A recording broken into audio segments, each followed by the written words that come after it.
قدر عظمة ذاتك في كل وقت وحين.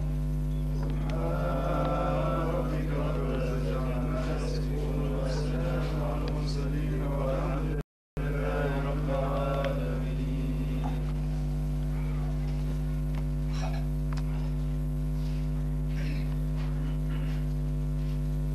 اللهم لك الحمد حمدا لا ينسى من عمل وفاق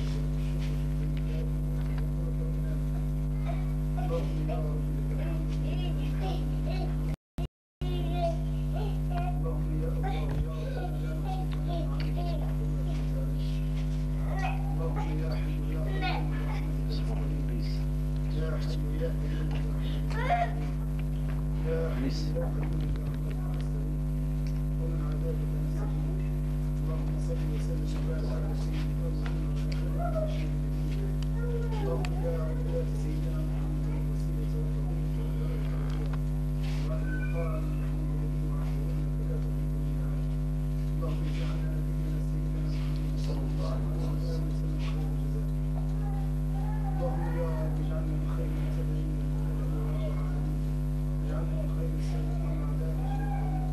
اجعلنا يا رب ممن الوافدين عليه يوم القيامة على أحسن حال يا أرحم الراحمين.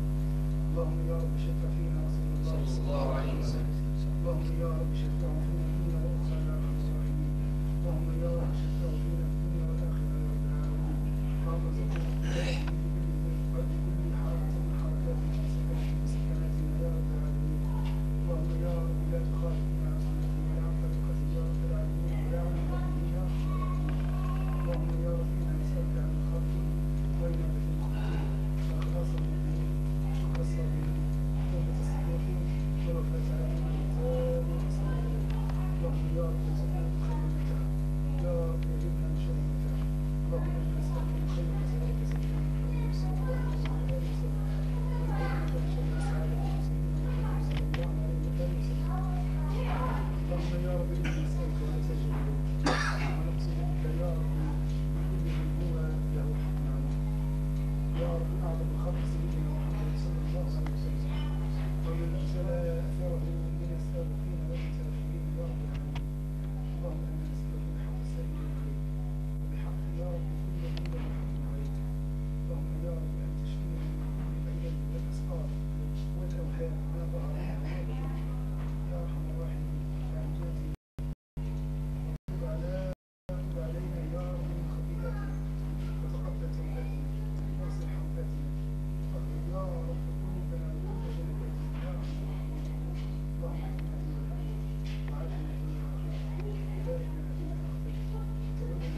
إشكال عند بعض الناس،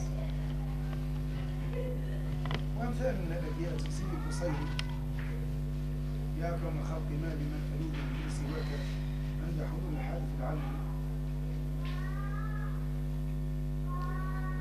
وكثير ما يقع الجدل في مثل المسائل هذه،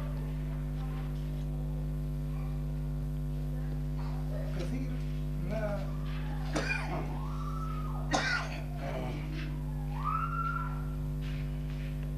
يخطئ المجيب في الجواب. يعني الفقراء مسلمين بالشيء هذا، ولكن كيف يجي واحد يقول لك كيفاش هو يسموا فيه شرك العباد، تسأل بغير الله. يجي يسأل الفقير، أحيانا الفقير يزيد الطامة زيادة، يعني يزيد يثبت الحجة على كونه هذا شرك والعياذ بالله. وهو باب نتاع ربح، باب التوسل، ولكن باب دقيق، يعني بين الشرك والتوحيد شعرة كما في كل شيء.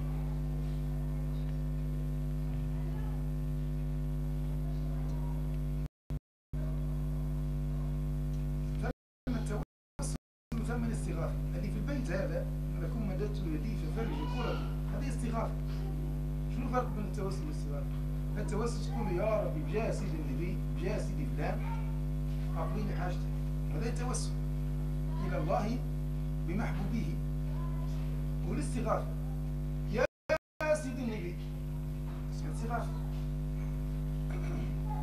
يا سيدي عبد القادر كما يقول العوام، هذه استغاثة. وهذه موضع الإشكال اللي نحاول نفهموه بطريقة شرعية، احنا تكون نظرتنا واضحة بحول الله، ونفهموا في القاعدين نقول، ونبلغوا كلمة صحيحة للناس. لأن العوام بفطرتهم ما يتقلقوش من التوسل والاستغاثة، بل يعملوا فيه. ولكن كثر الكلام منه ومنها العباد ولا تشاكل. الفقير هو الباب اللي لازم ينور الناس في الشام هذا، ينورهم بشكل شرعي وعلمي وصحيح. شنو هي الاستغاثة؟ لو جيت تقول يا رسول الله صلى الله عليه وسلم، نعرف عن رسول الله صلى الله عليه وسلم حي في قبره، هذا ما فيش شك، ما يختلفوش فيه اثنين. وكل ميت حي في قبره.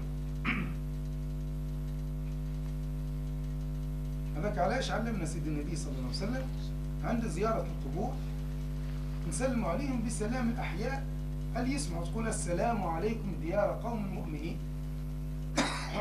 يعني أنت تتكلم في إنسان يسمع فيك، لو كان جاوا ما يسمعوش. راهو قال لنا قولوا السلام على الموتى. أما كيف سأل السيدة عائشة سيد النبي صلى الله عليه وسلم، قالت له ماذا أقول حين أزور يعني المقابر؟ قال أقول السلام عليكم ديار قوم مؤمنين أنتم السابقون ونحن اللاحق. إذن السلام موجه بالحياة. يعني مش كان سيد النبي صلى الله عليه وسلم حي في قبره، سيد النبي حي حياة أشرف من حياة الناس، أما كل ميت في قبره حي. عاد أنت كي تقول يا رسول الله صلى الله عليه وسلم يسمعك، وحتى نفرض ما يسمعكش، قال وكل الله ملائكة تبلغني الصلاة، وتبلغ كل شيء. مش عامل لك سيد النبي صلى الله عليه وسلم؟ قال لنا ربي في القرآن ولو أنهم إذ ظلموا أنفسهم. ايش معنى ظلموا أنفسهم؟ يعني قصروا وعصوا ربي وأذنبوا كلام، جاءوك، جاءوا لسيد النبي صلى الله عليه وسلم فاستغفروا الله واستغفر لهم الرسول لوجدوا الله توابا رحيما.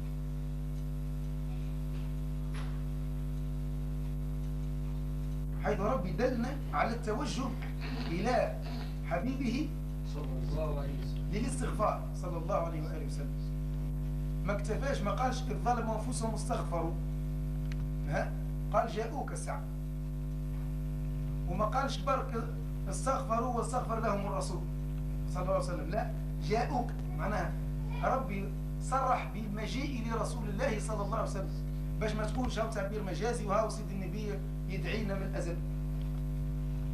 وجاءوك ما شرطش فيها لا حياة ولا موت، بحيث كيما هو حي يجي والصحابة، كيما هو ميت يمشي لأمته يزورونه في قبره صلى الله عليه وسلم. استغفر الله واستغفر لهم الرسول. علاش استغفر لهم الرسول عليه الصلاة والسلام؟ لأنه الإنسان مهما بلغ مقصر، والمقصر يخشى أنه دعوته لا ترفع بذنبه. قال سيدنا عمر لا أحمل هم الإجابة ولكن أحمل هم الدعاء. ما هو الشك في أنه ربي مش يستجيب، لا، إنما شك في إخلاصي أنا في الدعاء. أش نعم، علمنا ربي نهرب للمخلصين، على رأسهم سيد النبي صلى الله عليه وسلم وغيره. يقولوا يا رسول الله اشفع لي، ولا يقولوا العوام يا سيدي فلان داويني، ولا سيدي فلان نحب وليد، الكلام اللي نسمعه في الكل والناس يكفروا فيهم هكاك حق باطل. هو أصل الكلام شنو؟ مش يعمل سيدي فلان، سيدي فلان سيدعو الله لك الاستغاثة، يا سيدي فلان نحب وليد، سيدي عبد القادر وسيدي عمرو. ايش معنى نحب وليد؟ سيدي عبد القادر لأنه حي في قبره وكريم عند الله، عنده جاه، يقول له يا رب يعطي فلان وليد. يعني هي في معنى التوسل، كان قلت له يا رب بجاه سيدي عبد القادر اعطيه. هذه تتسمى في اللغة المجاز، ثم الحقيقة والمجاز. الدعاء الحقيقي هو أن تقول اللهم أعطيني، هذا حقيقة. والدعاء المجاز تقول له اللي عنده دالة على ربي، تقول له أعطيني، وأنت في الواقع ما تقصدش أنه هو يعطيك. هنا الشعر، إذا واحد اعتقد بقلبه أنه فلان مش يعطي من عنده بعيد على ربي، هذا الشرك ما فيش كلام. هذه النقطة اللي لابد تكون واضحة. يقول له يا سيدي فلان أعطيني وإلا يشفيني، قلبك وين؟ هل إنه هو مش يشفيك من دون الله؟ هذا عدم، يعني معاذ الله إنه إن يعتقد مؤمن. إنما سيدي فلان سيتوجه بمنزلته إلى الله باش ربي يحقق. فالدعاء في الحقيقة لله مش للعباد، وإن كانت العبارة متوجهة للعبد، ولكن المدعو هو الله عز وجل، والمعطي هو ربي سبحانه وتعالى. ولو كان نسأله هو معناها العوام، قل أخي فلان ينفع غير من ربي، ما تصورش واحد يقول لك فلان ينفع بلاش رب، بحيث المسألة في الاستغاثة تحقيق المقصد. ما فماش حتى واحد ينفع من دون الله عز وجل، لا الحي ولا الميت. كما تمشي واحد يمرض بزرسته، بايت ليلة راسه منفوخ، ما يصدق الصباح يمشي للدونتيست، للطبيب، اش يقول له يا طبيب اخلط لي. شنو هو طبيب اخلط؟ كما قلت سيدي عمر احضر لي، ولا سيدي عبد القادر، ولا سيدي اسماعيل، هي بيدها. علاش تقول يا طبيب اخلط لي ما يقولكش كافر، وكي تقول يا سيدي النبي احضر لي وليت مشرك؟ معنى كانه الحي عنده نفع مستقل عن الله، حاشا وكلا. لا الحي ولا الميت ما فيهمش واحد ينفع مستقل عن الله، وبكلهم ينفعوا بما يودع الله فيهم من القدرة. الطبيب ودع فيه ربي قدرة الطب، ينفعك ربي على يديه. المعلم ودع فيه ربي علم، ينفعك ربي على يديه. سيدنا النبي صلى الله عليه وسلم ودع فيه ربي جميع أسرار الخير، ينفعك ربي على يديه. بحيث نقولوا يا آل بيت النبي، وهم أشرف الأولياء بعد رسول الله صلى الله عليه وسلم والأنبياء، لكم مددت يدي ففرجوا كربي. مش يفرجوا كربهم، مش باش يطلع لك سيدنا الحسين ولا سيدنا الحسن ولا يعمل لك دواء على، لا. إذا طلبت منهم، أنت طلبت منهم أن يدعوا إلى الله، يكفي هم يقولوا يا ربي فلان اشفيه، بشكل عملي. حيث هذا المقصود من التوجه بالاستغاثة للأولياء والصالحين. هذا اعتقادنا السليم الشرعي ولا ينكره أحد. حتى القرآن معبي بالآيات تسند أشياء لله هي أصل لله يسندها الخلق. شوفوا سيدنا عيسى تو الموت والحياة بيد شكون؟ بيد رب. اش قال سيدنا عيسى؟ قال أخلق لكم، سماه خلق زاد، أخلق لكم من الطين كهيئة الطير. قال جيب شوية طين أنا نفصلها طين وننفخ فيها وأنفخ فيها فتصبح طائرا بإذن الله. حيث ينسب العملية كلها. وقال أحيي الموتى بإذن الله، ما قالش ربي يحيي الموتى، بإذن الله. حيث القرآن بيده استعمل الكلام هذا. اللي احنا نقولوا يا سيدي فلان اعمل لي، استعملها القرآن.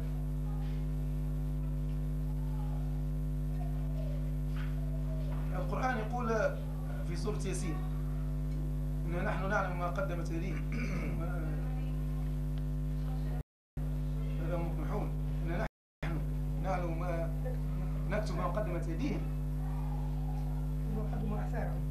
نكتب ما قدموا وآثارهم. وكل شيء في كتاب الإمام مبين. ايش معنى؟ يعني ربي قال أنا نكتب ونحصي كل شيء، كان ربي يكتب. وفي الآية يخرج يقول وما يلفظ من قول إلا لديه رقيب عتيد ونغرق عليهم كرام كاتبين. يعني ربي هو في الحقيقة هو اللي يعمل، هو اللي سجل، أما واسطة. هو ربي هو اللي يشفي، وربي هو اللي يفرج الكرب، وربي هو اللي يعطي، وربي هو اللي ينفع. ولكن ربي يستعمل وسائل. من الوسائل كما الطبيب وكما المعلم وكما فلان وكما كذا الأولياء والصالحين والأنبياء. حيث عقيدة لا غبار عليها. المهم أنه ما يخطرش على قلب البشر أن فلان ولا فلان، حتى سيدنا النبي صلى الله عليه وسلم، أن يدفع من دون الله. إذا ما ثماش المعنى هذا الأمر سليم وجايز، وربي ينفعنا بهم إن شاء الله. ونزيد نتوجه لله بكل أحبابه بكل الوسائل التي وضعها في الأرض، ما علمنا منها وما لم نعلم، وأعظمها سيدنا محمد صلى الله عليه وسلم وآل بيته الطاهرين الطيبين. اللهم يا مولانا نتوجه إليك بكل هؤلاء وبأسمائك الحسنى وبقرآنك العظيم وبجهاد وجهك الذي أنارت له السماوات والأرض. يا رب أن تشفي سيدي محمد صغير شفاء لا يغادر سقم بمنك وفضلك وجودك وكرمك يا رب العالمين. وبجاه إخواننا المباركين وهذا المجلس المبارك، وبجاه ما تلي فيه من الذكر ومن القرآن يا رب العالمين. تقبل منا بجاه القرآن العظيم وسر الفاتحة. آمين. بسم الله الرحمن الرحيم. الحمد لله رب العالمين الرحمن الرحيم نعبد وإياك نستعين اهدنا الصراط المستقيم صراط الذين أنعمت عليهم غير المغضوب عليهم ولا الضالين. آمين. اللهم صل على سيدنا محمد عبدك ورسولك النبي الأمي وعلى آله وصحبه وسلم.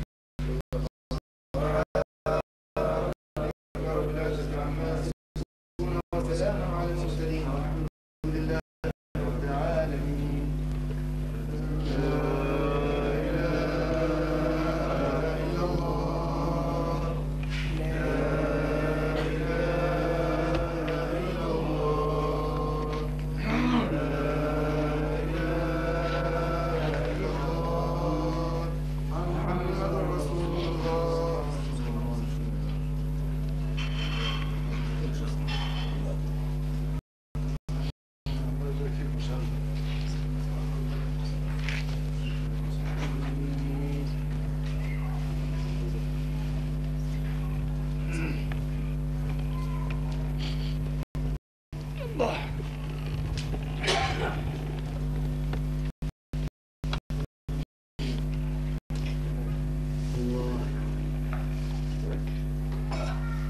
ليش؟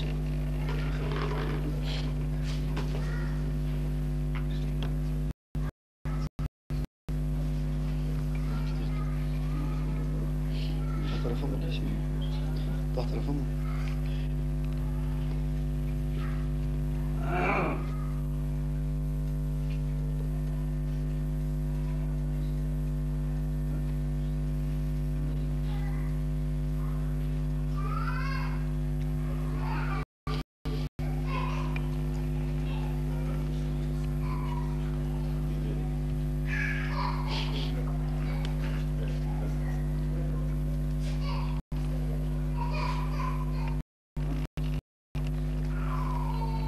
الصوتين